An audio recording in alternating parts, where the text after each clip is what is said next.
Esse podcast faz parte do site Fambonanet. Acesse fambonanet.com.br.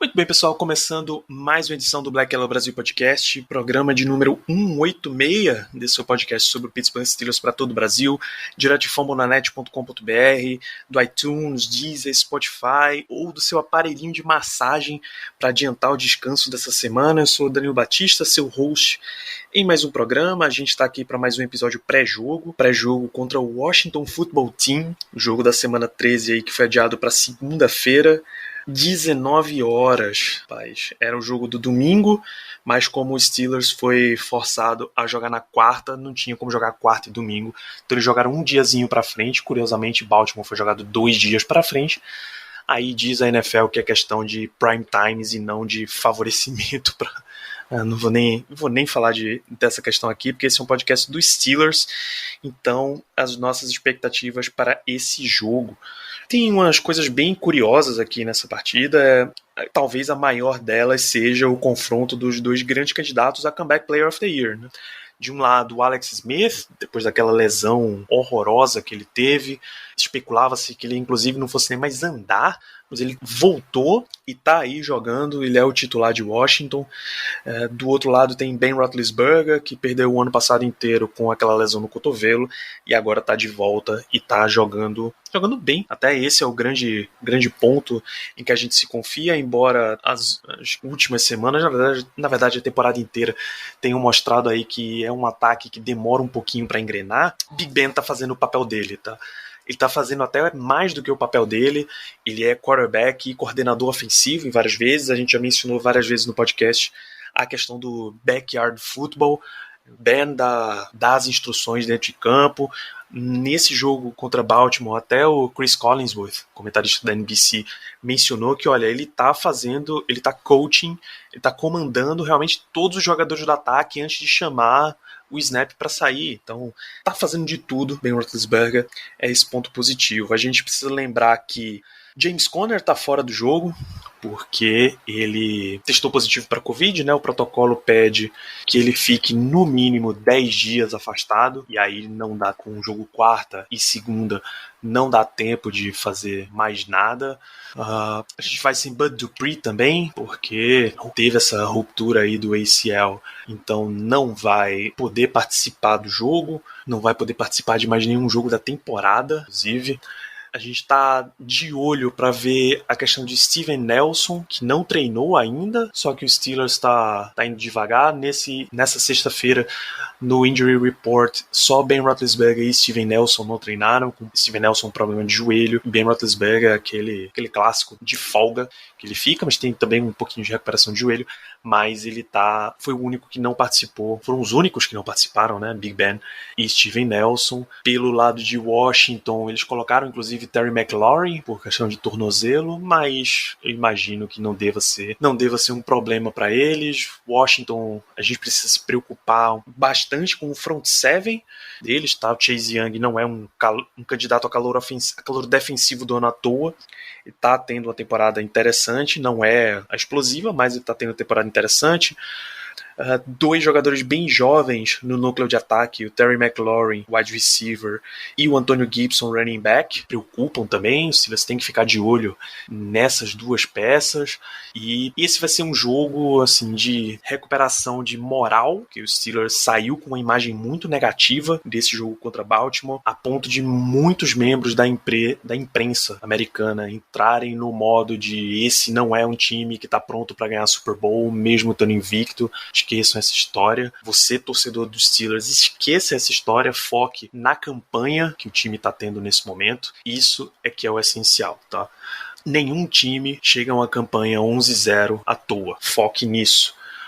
A substituição do Bud Dupree vai ser com Alex Highsmith, como você deve ter ouvido no nosso programa pós-jogo.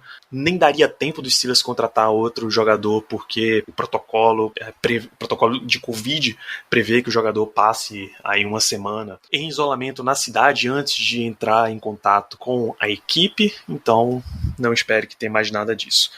Bom, para a gente falar um pouco do time de Washington, eu tenho a presença do Nicolas Quadro, lá do Washington Football Team Brasil, mais um podcast parceiro aí na rede Fambonanet, né?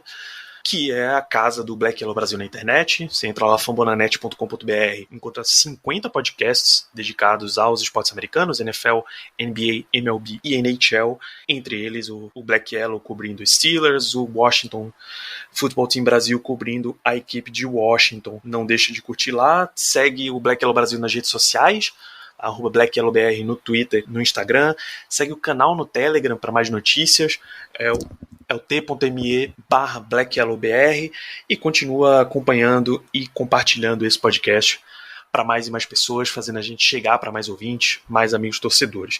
Então fica aí com o meu papo com o Nicolas e a gente já volta. Um grande abraço.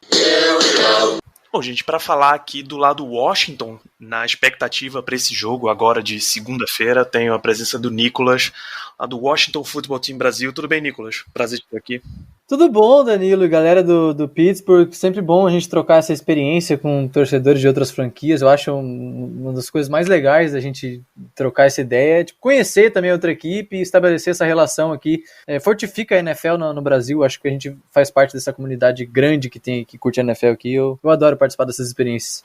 Exatamente, e ajuda também ao torcedor da franquia que está recebendo o convidado, né, a não ficar também só pela mídia nacional, que a gente sabe que, de certa forma, tem alguns membros da mídia nacional, americanas até, que eles vão por narrativas muito mais amplas. A gente que acompanha o time mais de perto tem a tendência de fazer uma análise mais concentrada na nossa franquia. Às vezes mais parcial também, né? Mas também é consequência. Na verdade, a gente tem o hábito de dizer que o Black Yellow Brasil é o podcast mais clubista do Brasil também.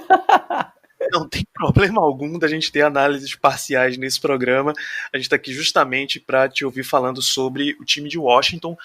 E uma das grandes histórias dessa franquia é o retorno do Alex Smith, depois daquela lesão enorme que teve recentemente, e esse é um jogo que é marcado por um duelo entre os dois mais fortes candidatos a Comeback Player of the Year, a premiação da NFL, que são Big Ben Roethlisberger, perdeu quase o ano inteiro passado com a lesão no cotovelo, e o Alex Smith com lesão, vou colocar como perna, porque foram tantos lugares que ele teve uma que é mais fácil abreviar como perna. Como é que tá a temporada do Alex Smith, essa curta temporada aí depois desse retorno? É muito acaso, assim, o fato do Alex Smith ter voltado a jogar, porque ele chegou para uma pré-temporada já de maneira tardia, ele fez uma preparação sozinho, né, não fez a pré-temporada com o time, na verdade nem rolou uma pré-temporada direito na NFL, né, mas ele chegou ainda depois da equipe, porque estava fazendo recuperação dele ainda, então ele virou o terceiro QB do time entrando na temporada, só que daí a gente vê atuações ruins do Dwayne Haskins, o Rivera vai lá e banca o cara dele, né, que ele trouxe de Carolina, que era o Kyle Allen vai lá, quebra o pé, né, teve uma fratura, e aí acaba caindo no colo do Alex Smith essa vaga de titular, na semana 8, né, contra o Giants, e de lá pra cá, em quatro jogos, ele teve um desempenho muito satisfatório, imagina, um cara que veio totalmente desacreditado, que ninguém nem sabia se ia voltar a jogar na NFL, lançando para mais de 300 jardas nos dois primeiros jogos que jogou, e depois voltando a ser aquele Alex Smith que a gente conhece, que é um cara que costuma cuidar mais da bola, que não vai passar de 230 jardas, vai ter um número mais modesto, mas que vai ajudar a sua equipe a vencer, e é isso que o Washington precisa nesse momento, vencer jogos, não vai precisar fazer 300 jardas, vai precisar fazer 3 touchdowns por jogo, ele vai cumprir esse papel, e é um cara muito querido, né, todo mundo gosta dele, não só o torcedor de Washington, eu acho que todos os torcedores de todas as franquias gostam do Alex Smith, a história dele é emocionante, e ele tem esse carisma de todo mundo, né? Assim como o Big Ben também tem. Pois é, e aí, bicho, se tiver gente na eleição oficial da NFL que não votar Alex Smith como Comeback Player of the Year, tá de sacanagem também, porque a história é muito maior do que só um jogador que tá voltando a jogar, sabe? É um jogador que poderia nem andar mais, né? Pra quem não viu o documentário dele, chama Project 11, feito pela ESPN, se eu não me engano, é um documentário de 1 hora, contando desde o dia que ele se machucou, que na verdade conta a história dele já no college, a temporada dele no São Francisco, que foi para os playoffs, brilhou e tal, o tempo dele em Kansas City, com o Andy Reid, inclusive a influência dele no Kansas City de hoje. O próprio Mahomes fala que o Alex Smith tem uma influência imensa, né, no desenvolvimento dele no jogo, naquela temporada que o Mahomes teve de banco do Alex Smith, até a lesão dele no Washington, a recuperação. Então, são cenas fortes, mas é um documentário muito show de bola. Recomendo para quem não assistiu o Project Eleven. Beleza, inclusive documentário você pode assistir também, o de Ben Roethlisberger, mas eu não recomendo não, é bem relações públicas, assim. Bem blasé, você vai ver uma ou outra cena legal de bastidores, mas na minha opinião, pelo menos, é bem chato. Bom, esse Alex Smith não iria conseguir esse desempenho, tantas jardas lançadas, se ele não tivesse para quem lançar, e aí o grande nome entre o grupo de recebedores de Washington é Terry McLaurin, o wide receiver segundo-anista aí de Ohio State, que já desde a campanha de calouro já vem um alto desempenho, e aparentemente ele continua com esse alto desempenho nessa temporada? Extremamente, melhorou.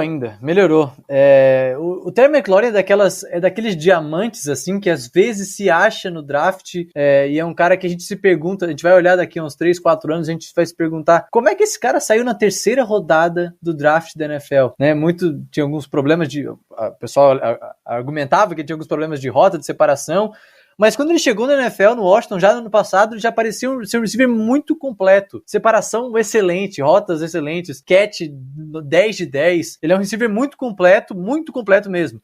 E a torcida de Washington fica bastante chateada, porque como ele joga numa franquia, num mercado que não é tão grande atualmente, porque a franquia passa por solavancos, né, mudança de nome e temporadas ruins aí nos últimos anos, o Terry McLaurin não tem o valor que ele deveria receber.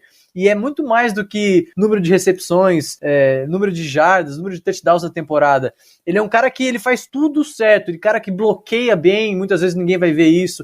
Ele é um cara que quando a gente tem uma interceptação, ele é o primeiro a correr, a atravessar o campo para taclear o cara. Ele é um cara que nos treinos ele se dedica. Você vê as entrevistas dele, é um cara absolutamente completo, assim. E a evolução dele é notável, já foi brilhante no ano passado, e esse ano ele tá, na minha opinião, merecendo um Pro Bowl, sabe? Pois é, um jogador de altíssimo nível e tem muitas boas perspectivas para ele. Outro jogador também jovem que está tendo destaque nesse time de Washington é o Antonio Gibson. E aí a gente pode aproveitar o running back calouro, né? A gente pode aproveitar até para falar um pouco sobre como tá não só o jogo corrido de Washington.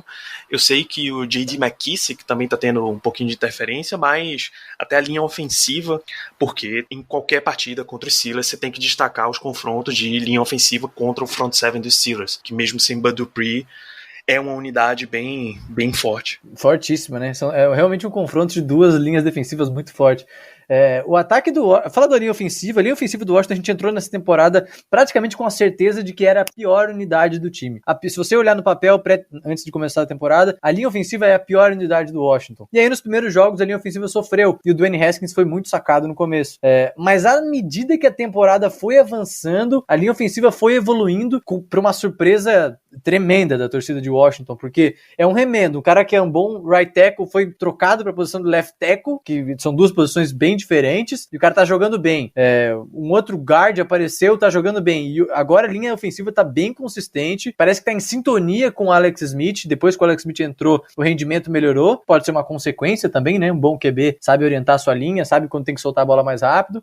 Não é uma linha perfeita, e com certeza vai sofrer contra a defesa dos Steelers, porque é muito forte, mas é uma linha que tem agradado, e a gente tá bem satisfeito com o rendimento dela.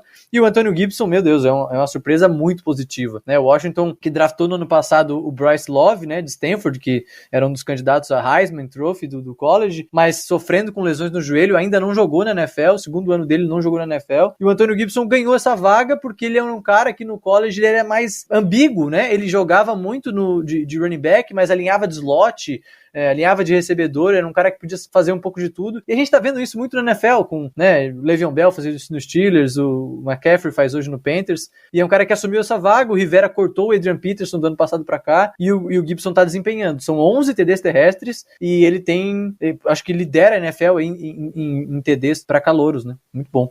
Pois é, um excelente desempenho. O Steelers, que até tem alguns problemas recentes com parando o running back, né? O James Robinson teve uma quantidade boa de jardas, o J.K. Dobbins, pelo Ravens, teve uma quantidade legal de jardas também. Então é para ficar de olho em como parar Antonio Gibson nessa semana. Do lado defensivo do football team, a gente tem a principal característica, tal qual a defesa dos Steelers, é um time que pressiona bem, é um front seven muito forte, aí o nome de Chase Young é claro que chama atenção, segunda escolha geral do draft de 2020, mas já está chegando, brigando forte pelo prêmio de calouro defensivo do ano, Nicolas? Eu acho que sim, eu acho que ele briga, embora ainda não esteja aquela coisa que o torcedor esperava, assim, né? Também não é tão simples a gente ver rushers na NFL no primeiro ano já terem aquele destaque absoluto, assim, né? Que a gente espera muito do Chase Young, a torcida do Washington espera tanto do Chase Young que se ele fizer uma temporada aqui de 7, 8 sacks, o pessoal vai ficar decepcionado, porque realmente o talento dele é muito alto, é um cara que consegue vencer muitos confrontos na NFL, imagina, um cara que vem do college pronto para jogar na NFL, mas assim, é uma boa temporada, é uma temporada muito boa dele, mas não é aquele salto já imediato que a galera esperava, assim, e ele compõe uma linha defensiva, cheia de talento, né, a gente draftou o Montez Sweat na temporada passada, na primeira rodada também, a gente trocou para poder fazer mais um pick de primeira rodada, o Montez Sweat, o Jonathan Allen e o Daron Payne, que vieram 2-3 anos atrás também na primeira rodada, então é uma linha defensiva e um pass rush cheio de jogadores de primeira rodada, jogadores que vieram de Alabama, de Ohio State, então faculdades renomadas e jogadores que estão desempenhando, e o Rivera e o Jack Del Rio, né, que é o coordenador defensivo do Washington, tá abusando de mandar blitz e fazer stunt e fazer uma confusão ali com a nossa pressão, que tem beneficiado a secundária também, né? Pois é, pensar que há 2 anos, quando a defesa dos Steelers ainda tinha alguns problemas, era um time que buscava muita velocidade, mas não conseguia concluir jogadas necessariamente. A gente pedia por um coordenador defensivo mais experiente e o nome era exatamente Jack Del Rio, que a gente olhava e, pô, esse cara estabelecido no mercado, tá disponível e tal, e a gente gostaria até de ter sido contratado. Acabou indo para Washington e está fazendo um trabalho bem interessante. Até nesse sentido de comissão técnica, é o primeiro ano de Ron Rivera e sua equipe dentro de Washington. O quão diferente está a postura da equipe tendo ele como head coach e não o Gruden?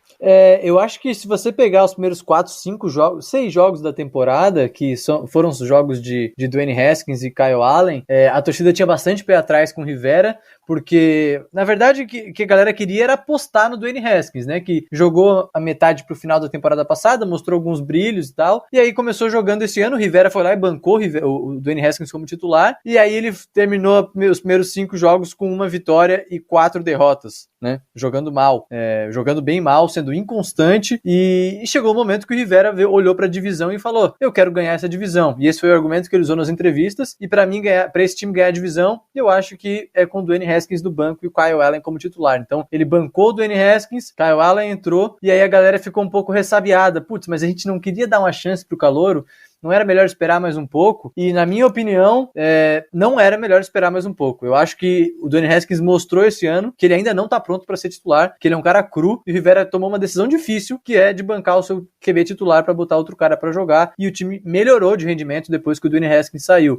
Então, é um time em reconstrução, é um novo nome, o Rivera tem uma tarefa muito difícil, ele passou por um tratamento de câncer também, né, nas primeiras semanas aí, então, pô, imagina, a temporada extremamente turbulenta para Washington, e eu acho que ele tá saindo com um saldo positivo, embora o recorde da equipe seja negativo ainda, com 4 vitórias e 7 derrotas. Eu acho que ele faz um bom trabalho e a evolução pro que o Jay Gruden vinha fazendo nos últimos anos é bem notável, assim. Pois é, e aí por fim, pra gente ir fechando esse bloco aqui, Washington tem 4 vitórias na temporada, uma campanha 4-7, o Steelers está 11-0, mas mesmo assim Washington ainda tem chance não só de playoff, mas como de título de divisão. Aliás, só vai para os playoffs se for com o título da divisão. Espera que a NFC vá abrir a essa altura mais para outra equipe encaixar. Como é a sensação, bicho, de estar num ano tão turbulento e mesmo assim ainda tá brigando por vaga em playoff? De anos passados, já nos últimos 2, 3 anos, a NFC não tem sido a divisão mais forte da NFL. Já estava entre as mais fracas. E esse ano, com a lesão do Dak Prescott e com o péssimo rendimento do Eagles, do Doug Peterson e do Carson Wentz, acabou que culminou nessa bagunça que é a NFC Leste, que pode cair no colo de Washington, né? Washington tá empatado com os Giants, só que perdeu os 2 confrontos pro Giants, então no confronto direto o Giants leva melhor. Então o que o Washington precisa fazer? Vencer um jogo a mais que o Giants daqui pra frente na temporada. Então é possível isso acontecer. Se você olhar os calendários, é bem possível que o Washington consiga esse resultado. Tem gente que vai dizer assim, essa vaga da NFC Leste devia ir para outra equipe, ninguém merece classificar, e eu posso estar sendo parcial em dizer o que eu vou dizer agora, mas eu acho que essa talvez seja uma das graças da NFL, né? Você não ranquear somente em melhores equipes. Essa divisão por divisões, ela permite que esse tipo de coisa meio grotesca, mas ao mesmo tempo interessante aconteça, porque times que são mais fracos ainda têm a chance de disputar uma vaga nos playoffs. É o caso do Giants e do Washington. E o torcedor dos Steelers tá acostumado a ir para os playoffs todo ano, mas a gente não tá acostumado a ir para os playoffs todo ano. Então se a gente for para os playoffs uma vez a cada 4 anos, pra gente a gente vai comemorar como se fosse uma ida final de conferência, sabe? Uma ida ao Super Bowl. Então, se a gente for para os playoffs esse ano, vai ser um saldo extremamente positivo e torcidas que torcem para times menores acabam valorizando muito mais isso do que torcidas de franquias maiores, né? Curiosamente, o Steelers não vai aos playoffs há 2 anos. Só são 2 anos bem perto, assim. Se fosse com a regra nova, com 7 times nos playoffs, era o Steelers que iria os 2 anos seguidos. Assim, não é nenhum ano de terrível, a gente sabe que isso passa em toda a transmissão, que Mike Tomlin nunca teve uma campanha negativa, com mais derrotas do que vitórias em Pittsburgh. Então, eu concordo que é um time realmente acostumado a vencer, mas é um time que há 2 anos não vai para os playoffs. A lesão do Big Ben influenciou muito no ano passado, mas realmente o trabalho do Mike Tomlin é muito sólido, né? Na época que estava com o Antonio Brown e o Bell, era um time que dominava ali na divisão. O Ravens até chegou a ganhar a divisão há alguns anos, mas está sempre nos playoffs, os Steelers também. Pois é. Enfim, Nicolas, qual é a tua expectativa mesmo para esse jogo?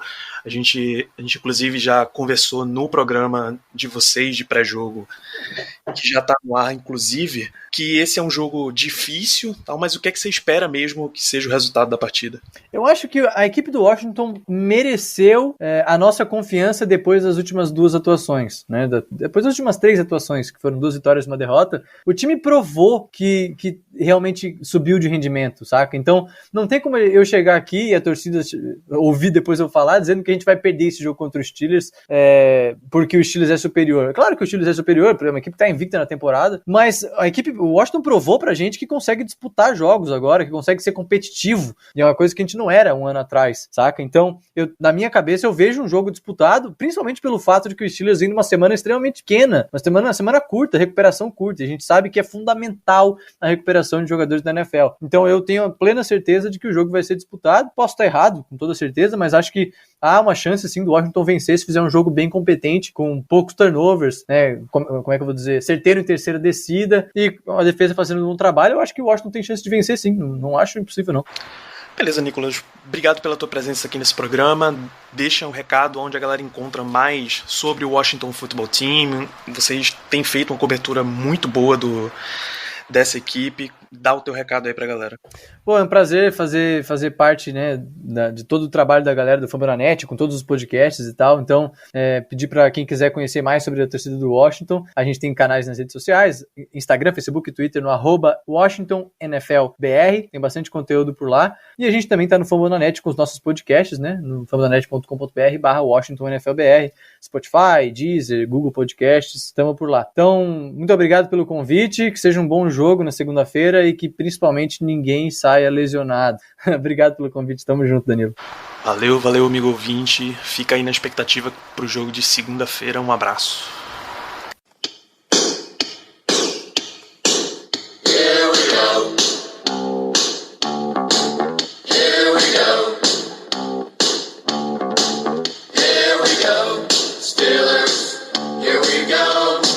Pittsburgh's gone to the Super Bowl.